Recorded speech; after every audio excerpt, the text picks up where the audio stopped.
All right, so hello everyone, and welcome today to what is going to be the start of a new podcast that I'm going to give a dry run.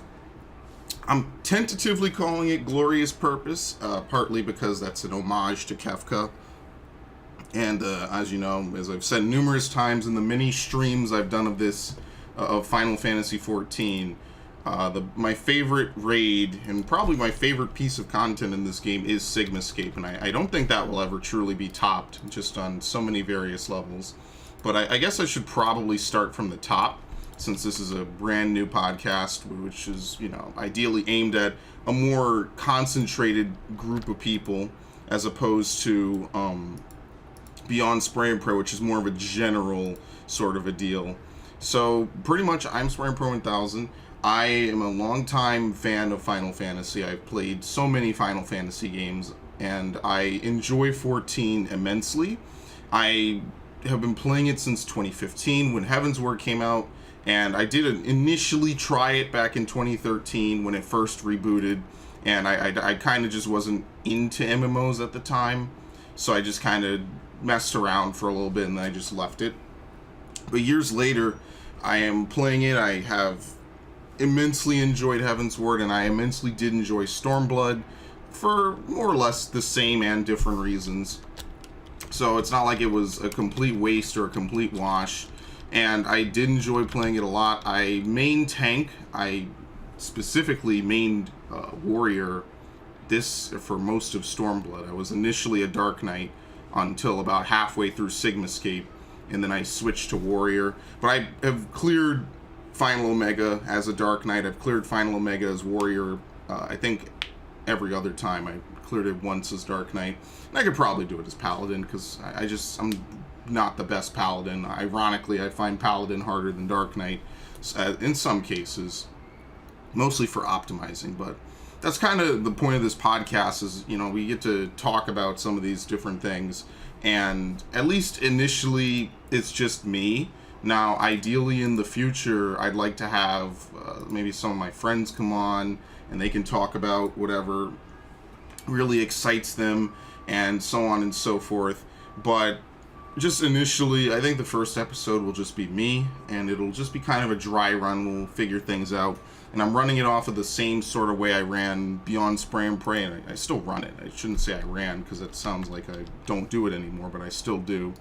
And so we're going to go point by point. If we need to go in depth and elaborate on anything, we get to do that, because this podcast is only designed around Final Fantasy XIV and how it stands. So just to give some context for the future, if someone listens to this, a year, 2 years from now, this episode takes place on, let me check, February 6th, 2019, just so that way everyone is aware of where it is and what's going on. February 6th, 2019, we have the pre-orders for the collector's edition of Stormblood, or not Stormblood, Shadowbringers starts in at like 2 hours my time. It starts at 11 Pacific. So that's exciting. And right now we're in patch 2.5 part 1. Part 2 is supposed to come out in late March, I believe. Mid to late March of 2019. So currently we have the dungeon, we have Orborn, we have a whole bunch of stuff thrown into the game. And that's kind of what I think this first episode will kind of revolve around, as opposed to, going in depth about older content or talking about different things. I just want to kind of recap what's been going on, because this is one of the few episodes we might get in before Shadowbringers comes out. And Shadowbringers, of course, is a brand new expansion launching July 2nd, 2019. And that's exciting, but at the same time, a lot of things are going to change, as with Heaven's Word to Stormblood. A lot of things really changed about Final Fantasy pretty much overnight. And it was very weird to get, reacclimated to the game. Different things about your spells and your hotbars were now gone. And it was kind of a mess. Stormblood was a little bit of a mess when it first started, especially, I think maybe tanks might have felt it harder with the whole gauges being introduced. So if you're were a warrior or a paladin, your gauges would half every time you would swap stance. I don't know why they did that. it actually incentivizes you to never swap stance. But they changed that, which was nice. I think we're getting to a better place. I think the healers meta really got to a pretty decent place. I think that the roughest thing that healers have to go through is White Mage makes a lot of enmity, and it pretty much has no DPS off global cooldowns, which is a little rough, but I don't really main healers, so I can't really speak too much about that. But I did enjoy Stormblood. I will agree that it had a rough, rocky start. I want to say by like 4.2, it was pretty fun to play. We had a lot of cool stuff between different, namely Sigmascape. We had Byakko come out. That was kind of when we entered like what I would like to say cruising altitude. We kind of got to a good place in Stormblood's existence. And 4.4 was also not bad. I wasn't a huge fan of this raid tier. Well, I am a huge fan of parts of it, but I will say that Midgårdsummer, in my opinion, is the worst fight in this entire raid tier. And obviously that's completely subjective, but I really find it to be an incredibly annoying fight. And it's not hard, it's not like I can't clear it, but it is definitely not as fun as Chaos or Male-Female and other things like that.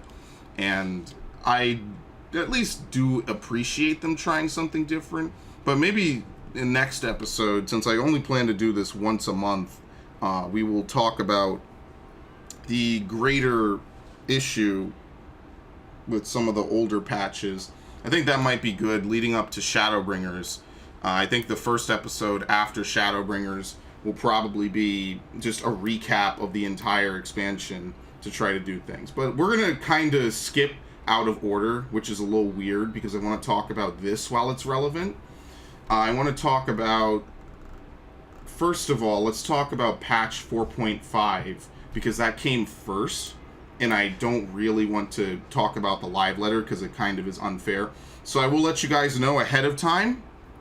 There will be spoilers for the main story of Final Fantasy XIV in every one of these podcasts. If you care about the story, if you care about, whatever goes on, you should go play it, go beat it, come back when you're done. I don't want to, accidentally spoil someone on it. I'll put it in the description, but we have to talk about the story because I think that they do try to build towards a grander plot with a lot of what they did in 4.5, which is really cool because usually you don't get that type of stuff, and I do appreciate that. It is something different, and I do like that.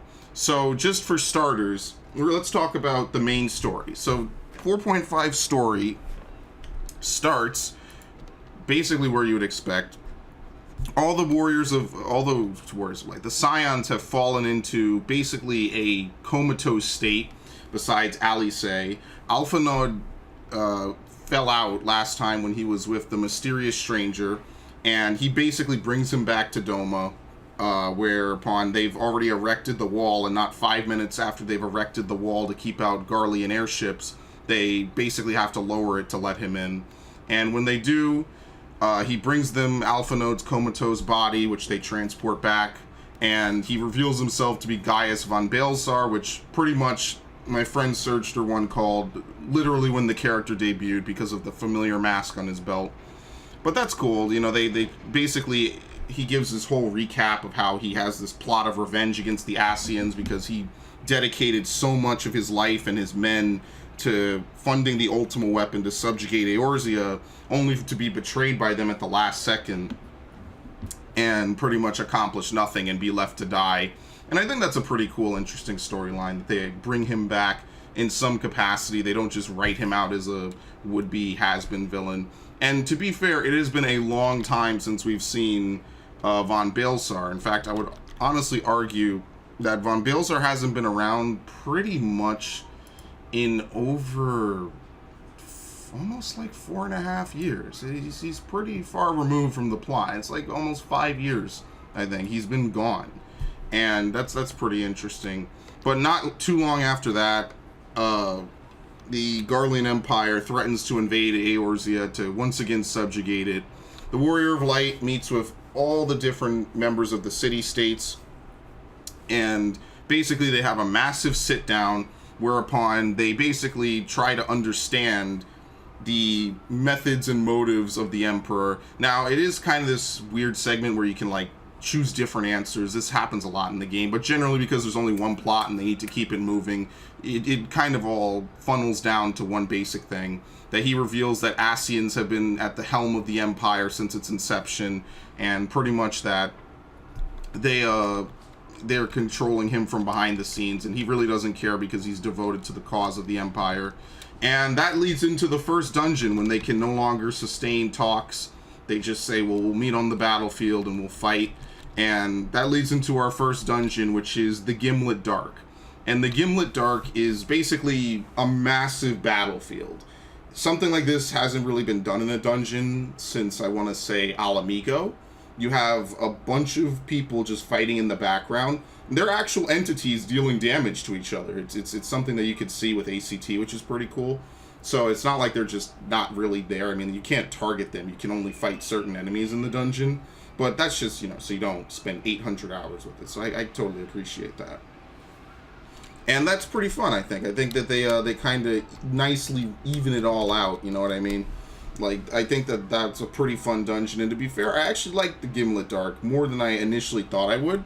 Initially, I thought that the Gimlet Dark was just going to be kind of a boring rehash of Alamigo, just setting on a field. But it was pretty interesting. You got different things. You have your AI friends from all the city-states fighting alongside you. There's multiple different things that can happen at the end where you could have different party members, basically LB. Hien has his own special LB he uses to destroy a golem, but sometimes it'll be Lise, and sometimes it'll be Yugiri. It's kind of weird because I've only seen Yugiri do it once. And they all have different things to say. My main critique of it is, and this is pretty much applies to almost any piece of content in this game since launch, is that the voice acting is very patchwork. So sometimes you'll have a bunch of voice acting, sometimes a fight will be fully voiced, and then sometimes a fight will be silenced. And I really kind of dislike it when a fight is half voiced. I think especially, like, if for raids, the argument for raids is that it's a serious environment. They don't want to distract you with the boss taunting you or saying long lines or whatever. Sure, I mean, I can buy that. I can understand that. But I do think that for all intents and purposes, when you have a trial or something like that, like Tsukuyomi is almost nearly fully voiced. Byakuya, I believe, is fully voiced, and so is Suzaku. Stuff like that is a really nice touch, especially since trials are kind of like the soft raids of this game. They are pretty much raids, they're just not as hard or as serious. So I think that that's kind of fun in that aspect. And I do like that about this game. I think that that's kind of its own unique flair on top of the whole Final Fantasy legacy. To have a game where the bosses talk and they have really great voice acting. Now, I play with English. I always do this pretty much wherever I can. That's how I play games. It doesn't really matter if it's bad English voice acting. When I play a video game, I like to indulge myself in a language that I'm familiar with, which is pretty much only English. And I just like to enjoy it that way. Like, if I'm watching anime, it's different because it's just a passive thing. You just watch and you read the subtitles. And I can play games that are in Japanese, but just as a matter of enjoying, I prefer to just play it in a language I can hear. It's more immersive for me. Listening to Japanese is not as immersive for me because I'm not fluent and I'm not a native speaker of it. But that's just my regard to that. But I do really enjoy playing the Gimlet Dark. I think that while, again, the voice acting, I could say this about everything, so I probably at some point will not. While the voice acting is pretty good where it is, I wish it was thorough. It's not the worst offender of it. I think there's primals that really kind of lack because they don't have any. But it was pretty fun, and I did enjoy it a lot. Out of all I think Swallow's Compass might have been a bit more, I don't want to say fun, but a bit more enjoyable because the boss does weird stuff. But it was pretty cool seeing like a tag team fight at the end between the two sisters from the sit-down meeting cutscene. I think that was pretty cool. That was a nice little thing to see. And Yeah, for what it's worth, I did like the Gimlet Dart. Now, basically, the way it ends for this part of the story is that Alice also succumbs to whatever is basically pulling all the Scions into a deep comatose slumber. And even at the last moment, it's not enough to help her break free. So essentially, only the Warrior of Light and Tataru, who is pretty much removed from the story at this point, remain active and alive, or in about. And now that's just kind of where we leave it at this point. It's just kind of, oh, whatever, just mess around, venture to other places, see other things, do whatever you do in your downtime. And that's where it sits for now. Meanwhile, they've only repelled the first wave of Garlean invaders, and there's no end in sight. But basically, the allied city-states and the Artharian Alliance, which has come to help, can more or less breathe easy for a little bit because they didn't really suffer casualties that were too bad. In fact, they kind of remarked that things went very well for a full open warfare skirmish with the Garleans, which is pretty rare for Eorzea. But yeah, that's pretty much where it stands as of now for the story. The story actually kind of cuts off pretty abruptly because it's a two-parter. They're going to deliver the second part in March, and that's going to be interesting. I'm going to play it, obviously. We know there won't be a dungeon for it, but one thing that does give me pause is that we pretty much can almost guarantee there will be some kind of instance duty, if not a very hectic cutscene, because the Warrior of Light still has yet to cross paths and clash with the revived Xenos Galvis, who is currently being possessed by an Ascian, his body. Now, one other plot line that kind of hasn't been resolved yet, which obviously will, is the mysterious reanimated Alamegan soldier who went back to Castro Mabania to steal an airship. Now, once again, Surgster 1, being psychic, predicts that is Ye Galvis's spirit, which was somehow absorbed into what's the name of the sword? I cannot remember the Susano sword that he uses, the one with all the powers that he uses mainly. I don't remember. I'm not going to remember it now. I remembered it a week ago. I don't remember it now. Similar to how Odin is not really a primal in this game. Odin is the sword, and whoever wields it takes on his form. He's theorizing it's something similar to that, which, I mean, maybe. We'll see. It's probably not too far-fetched, given he called the Garlean thing with Von Balsar. I kind of give him massive credit and clout for that. Not that it wasn't totally hinted, but he did call that pretty much the second he saw it, so I give him some degree of leniency. And other than that, that's pretty much where the story stands. We are waiting to see what happens with the Warrior of Light. Now, we know that they keep getting these weird headache visions that kind of disrupt them and just mess with them a lot. And obviously it's only during story, but it's yet to see what actually becomes of that.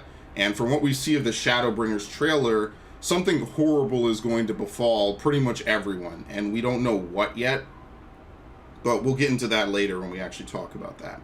Now, the rest of this is kind of simple and short. There's not really too much to talk about.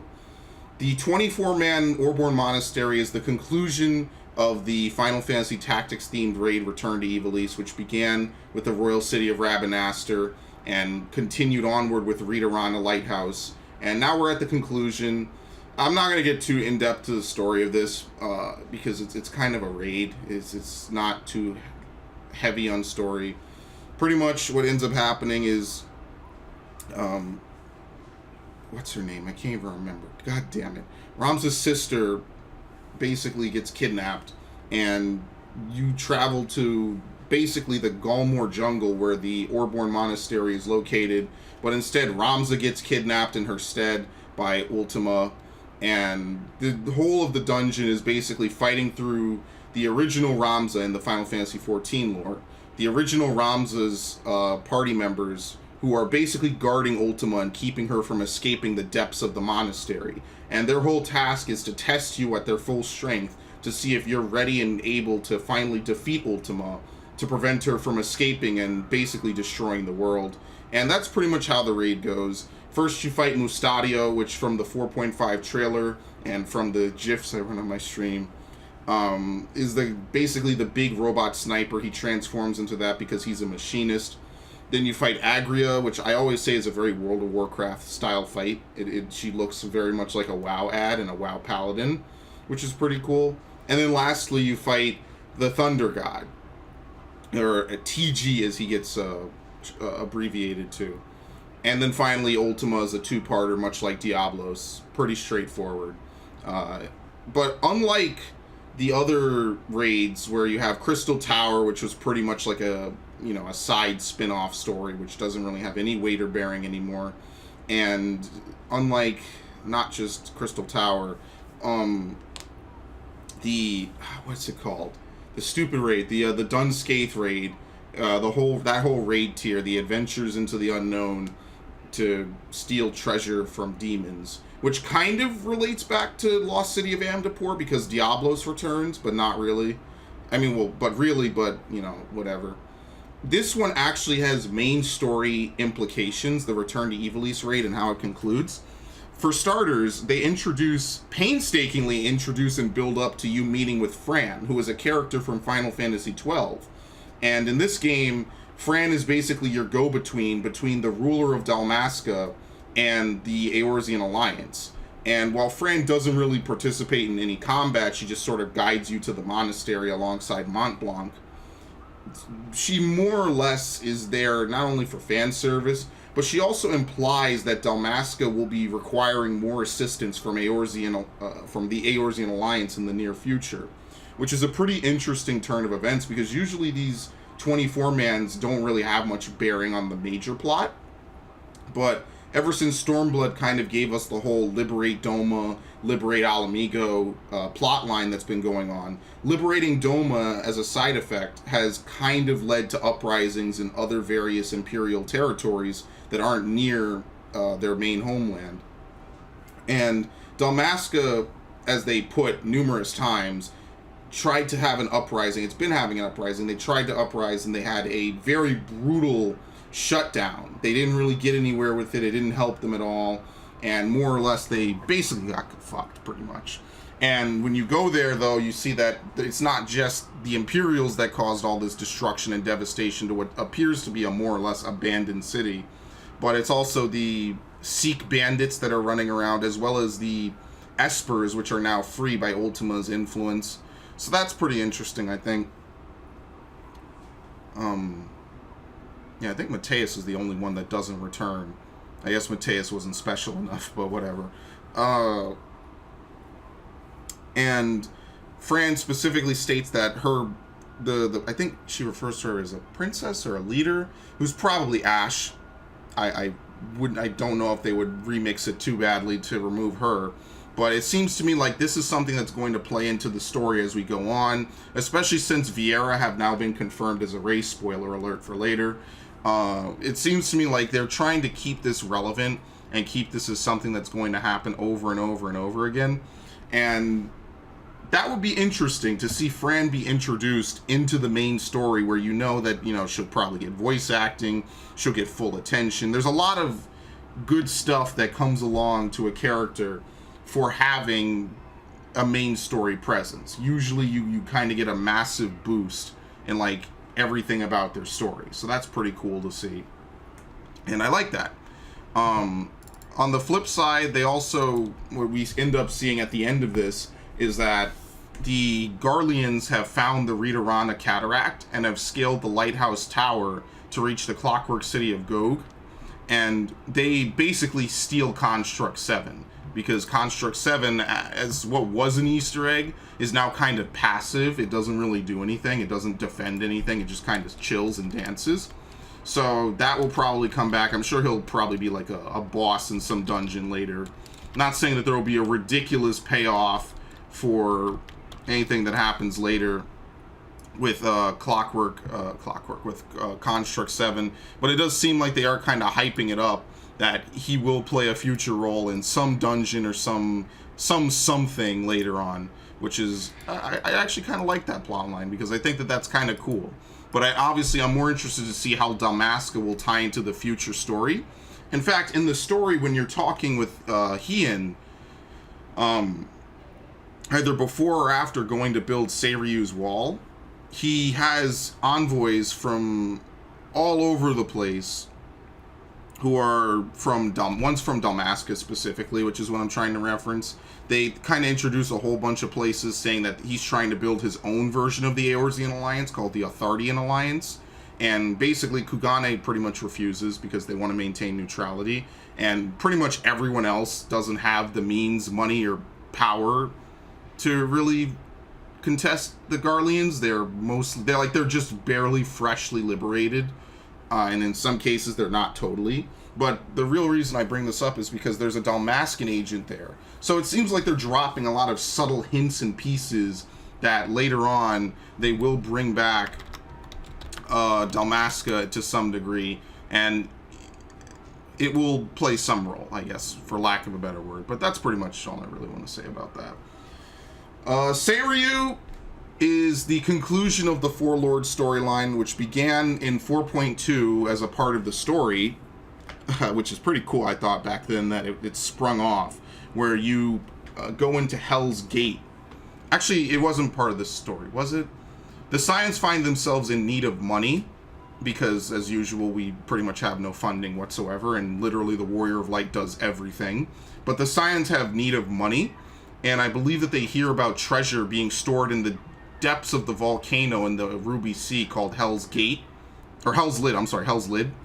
And basically your goal is to go down and see what's what down there. And basically it turns into this massive plot line where Tataru gets involved, you fight Genbu, and basically you find out that there's a mad aspect called Koryu who will break free and destroy all of the Ruby Sea.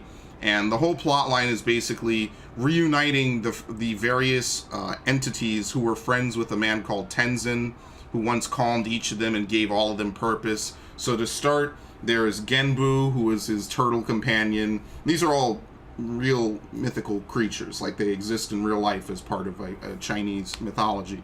But there's Genbu, there's Byakko, who's the white tiger, there's Suzaku, who's the phoenix, and then there is Seiryu, who is the serpent. And what is pretty cool is that all of them besides Genbu are actually trials. Like, they basically form most of the post-main story trials of Stormblood. They form 3 of them, right? Right? There's 7 of them. Yeah, because there's the 2 from the main story, there's Shinryu, and then there's Tsukuyomi. So yeah, there's 3.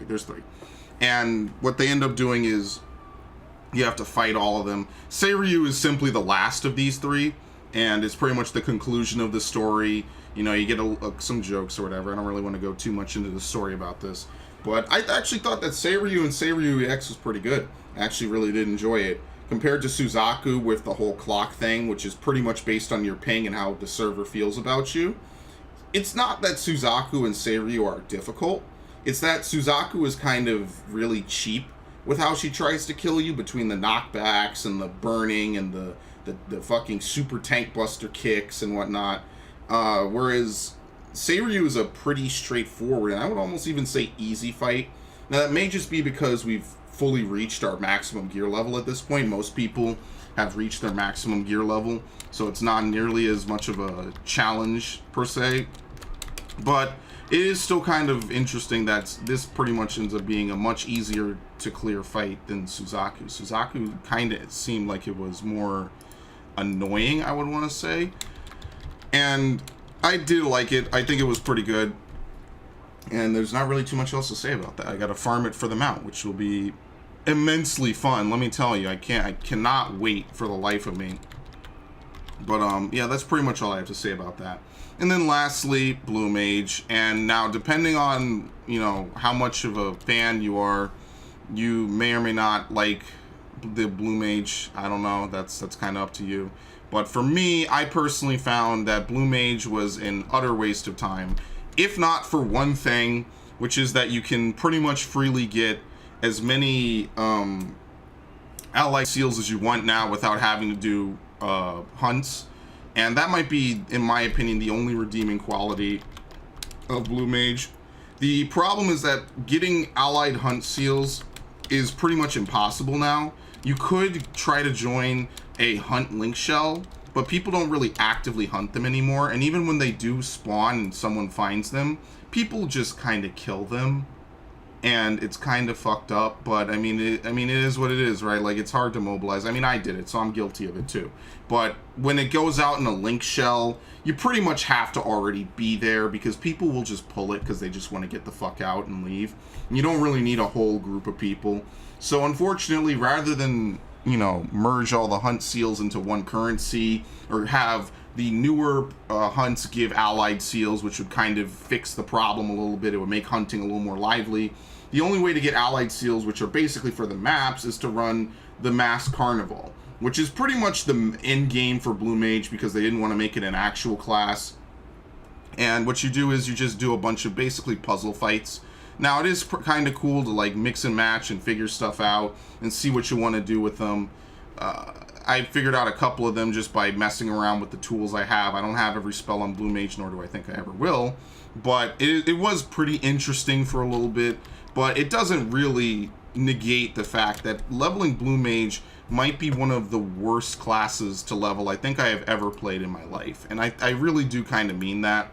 Pretty much the class has no real DPS potential, even in the open world. You basically end up spamming one move and maybe two moves once you get them.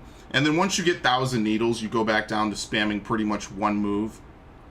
And the reason why this really is awful is because when you're usually most classes as you level them, you get a couple moves, you get a couple global cooldowns, you get a couple off global cooldowns. So that way the combat is usually you weaving your off global cooldowns in with your global cooldowns. That's how the game generally plays, or with casters, you cast spells.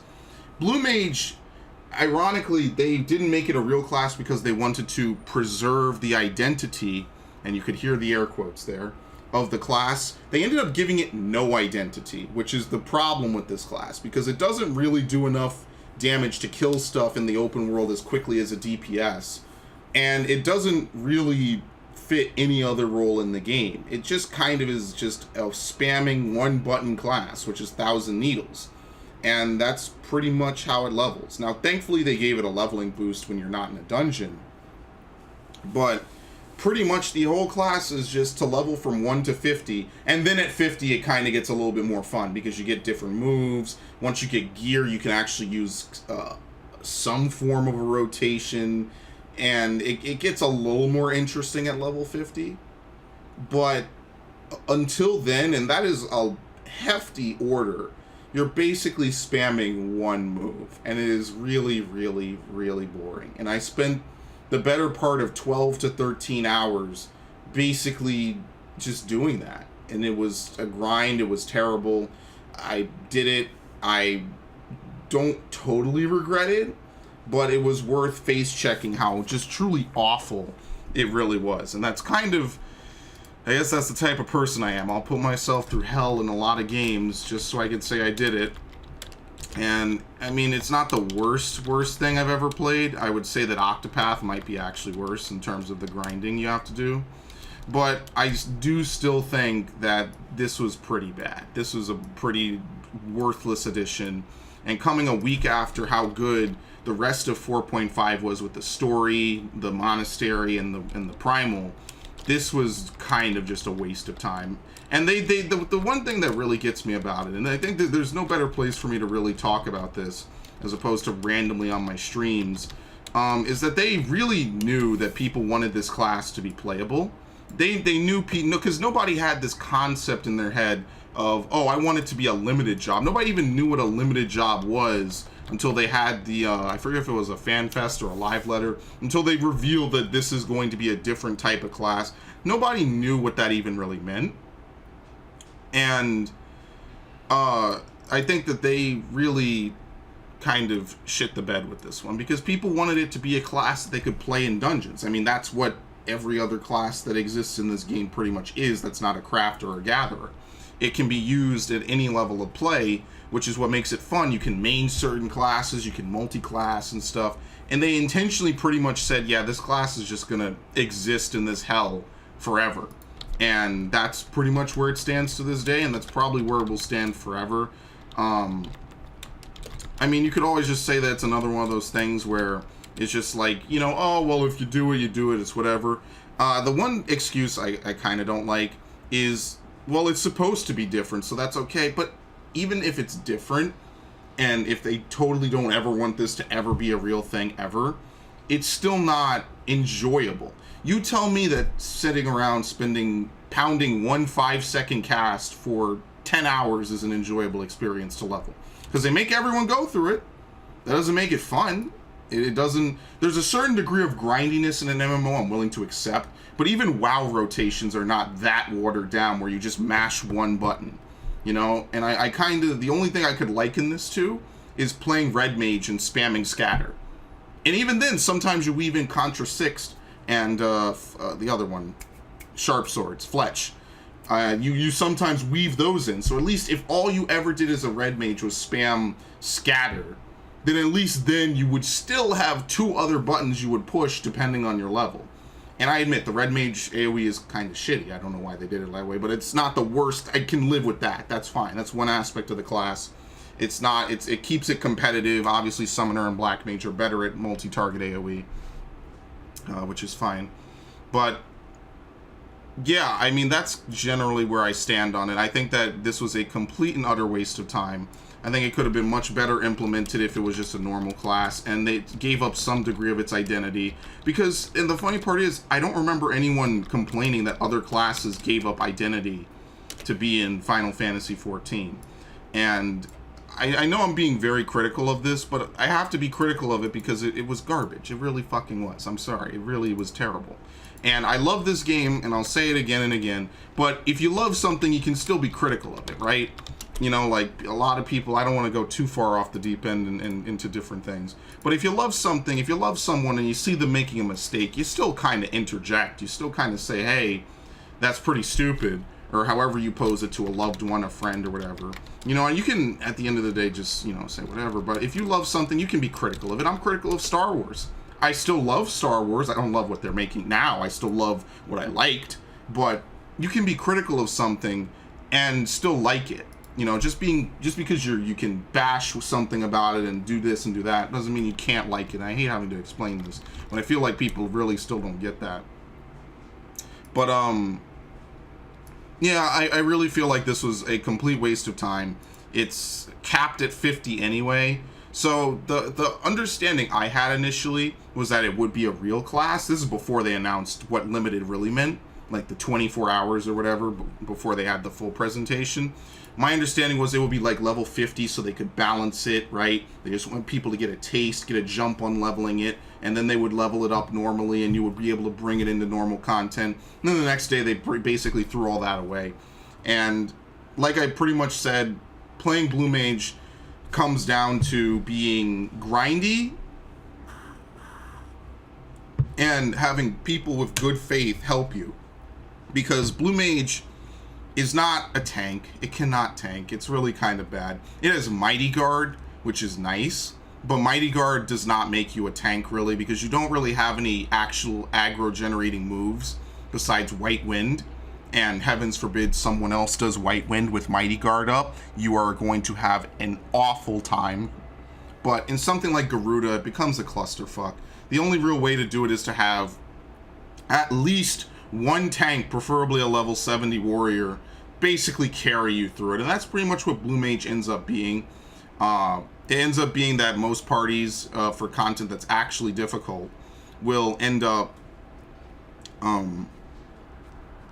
having half and half. They'll bring like 2 tanks, 2 healers, or some weird amalgamation of level 70 characters, and then 4 Blue Mages. They'll farm until one side learns it, and then they'll farm the other. And what's really kind of messed up is that you can't, if you're carrying and they learn it, there's no guarantee that the next pull that you clear, you'll learn it. So you could be at it for hours, you could be at it for 5 minutes. It just depends. It adds a whole new layer of frustration onto farming some of this old content. And while I get that it would be too simple if you cleared the fight, beautiful, here's the spell, which works at the lower the rank of the spell is, from what I feel. I feel like if a spell is like rank 1, you kind of learn it really quickly. But if it's like rank 5, you learn it has a really small chance of being learned. It's kind of rough. And I really was hoping that that wouldn't be the case, because we had to do, what was it, Tamtara Deepcroft 2 or 3 times to learn Mind Blast.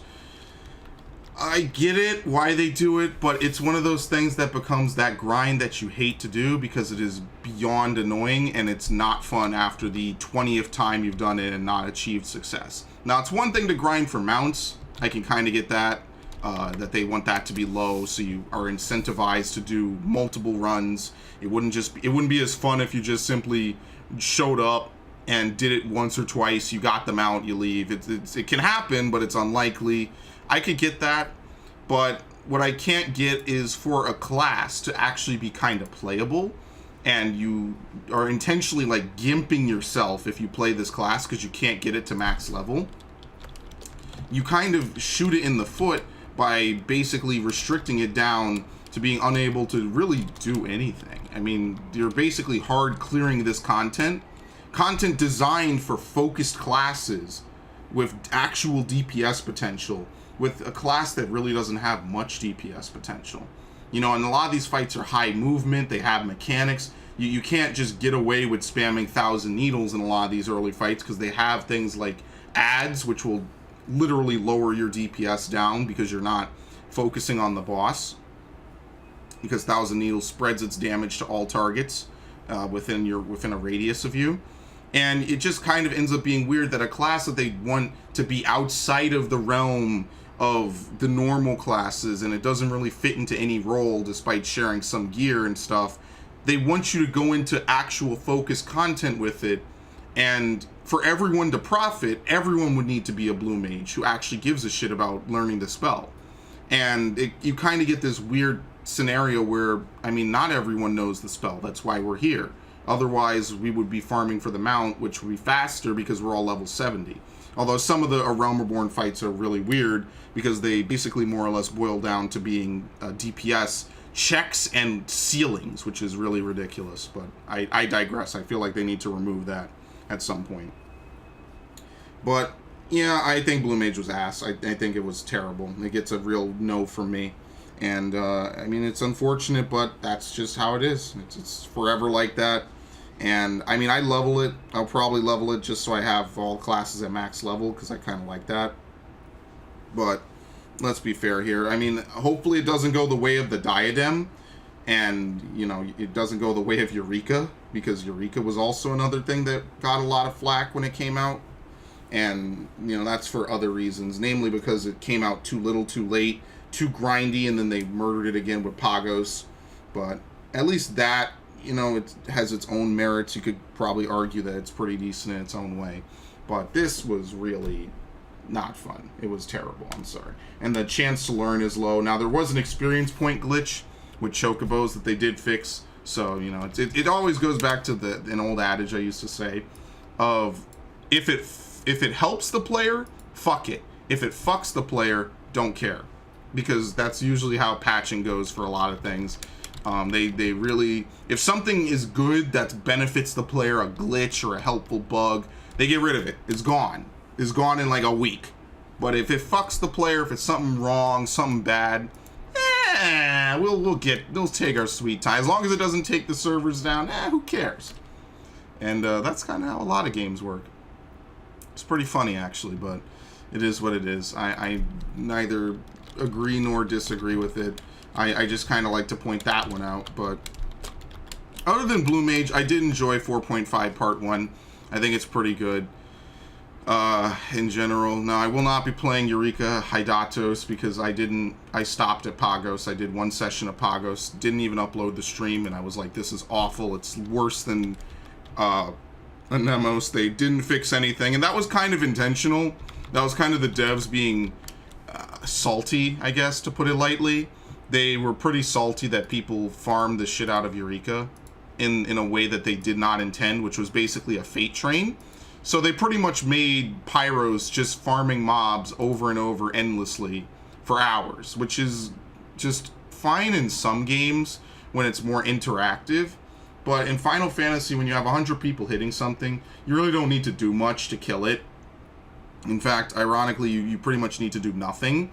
So it ends up, and it's not like Pago, or not Pagos, I'm sorry, Anemos, where you can just like sit around and wait for the mob to spawn while a couple other people do it, and you can all swap, you know, if you with some other people. I had a lot of fun in Anemos, even though the content structure of Anemos totally does not mesh with this game at all.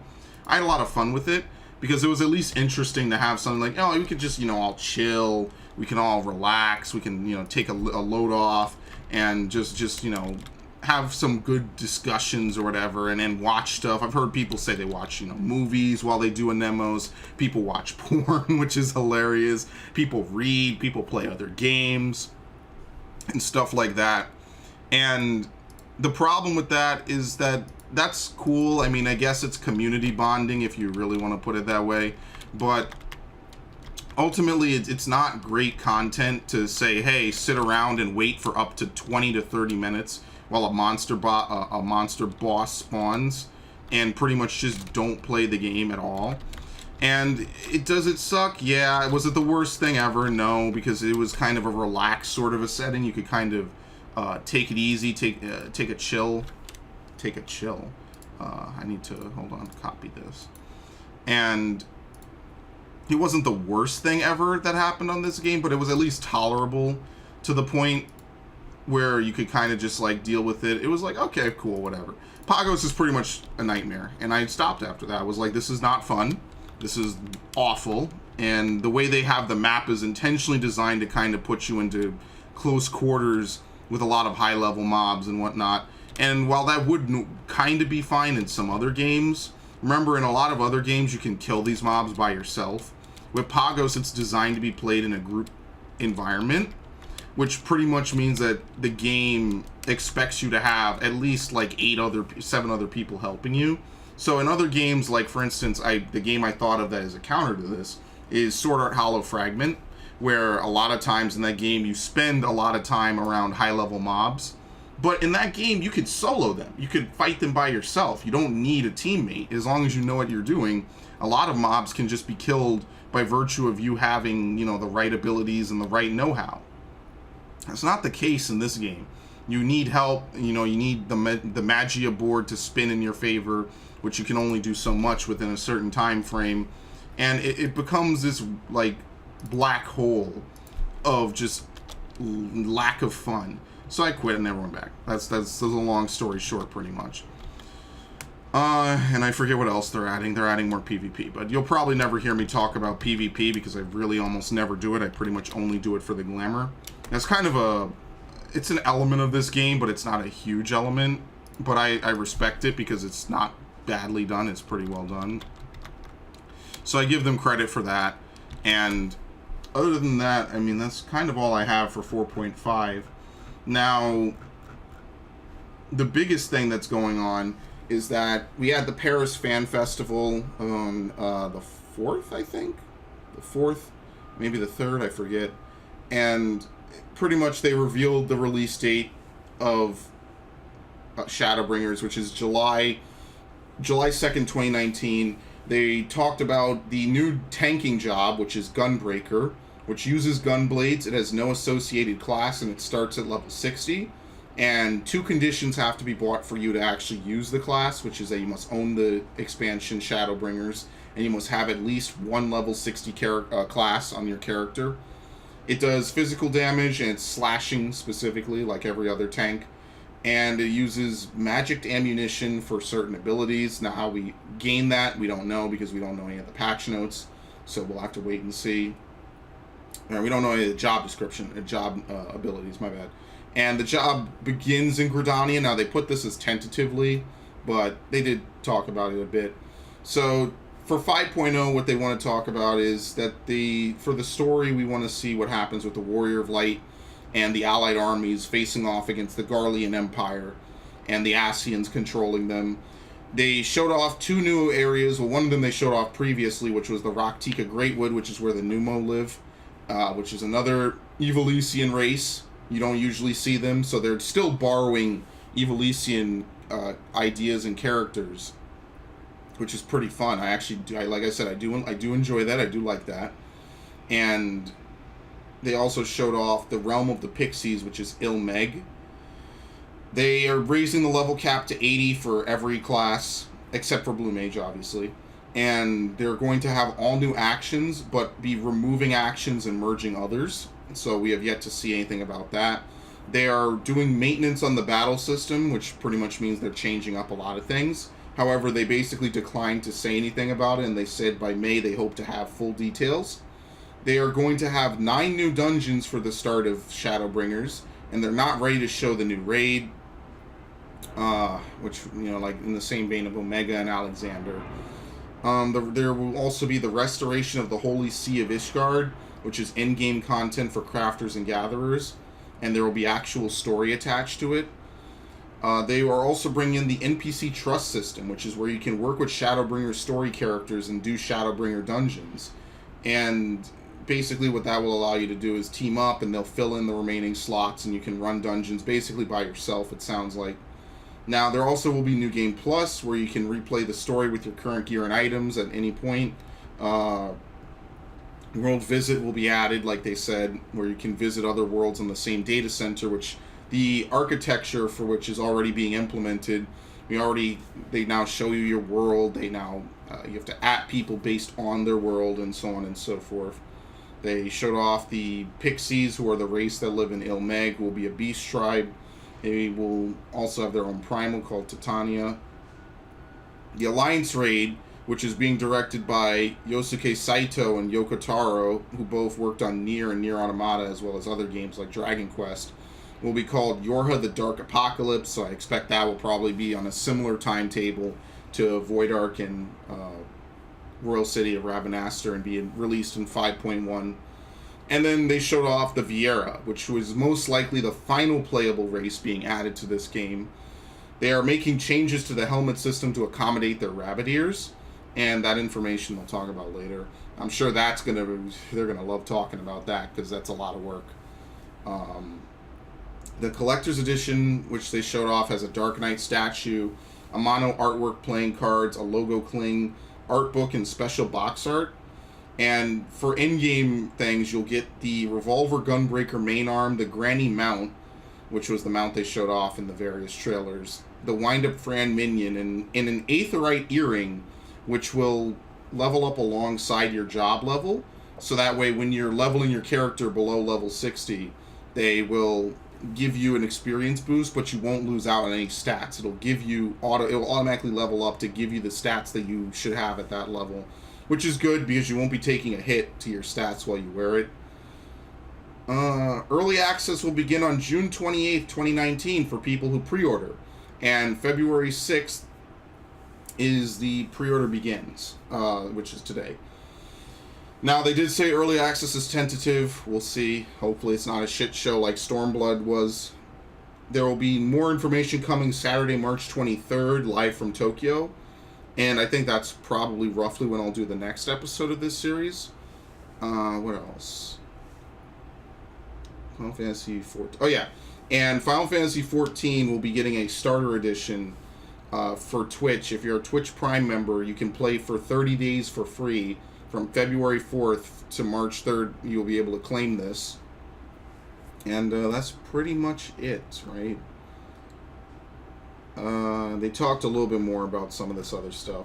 Patch 4.55 will release on February 12th, 2019, which will release Hidden Gorge and Eureka Hydatos. Patch 4.56 is the second half of the patch, where they will add new main scenario quests, even further Hildebrand adventures, and Stormblood Beast Tribe quests, which will be late March 2019. They can't show off any of the test servers, and I put this down because this is interesting of note. The test servers are filled with 5.0 content, including the remaining new jobs, the new UI and title screen. There is no timetable on the new North American and EU worlds, so they'll be implemented probably before Shadowbringers, maybe, who knows. Eureka Hydatos will be the finale of the Eureka storyline. You can now level up to level 60. And Pyro's gear can be further upgraded, and new logograms and the new actions will be introduced. Now, none of this means anything to me because I didn't even touch it. And the Baldesian Arsenal is an ultra high-end public instance dungeon which can be challenged by as many as 56 players at once. Access is restricted without certain requirements, like seeing the end of the Eureka storyline. Certain items and times might be required to enter, and if you wipe, you can't just try again, and you have to level, and you might level down. Traps will also appear like Deep Dungeon.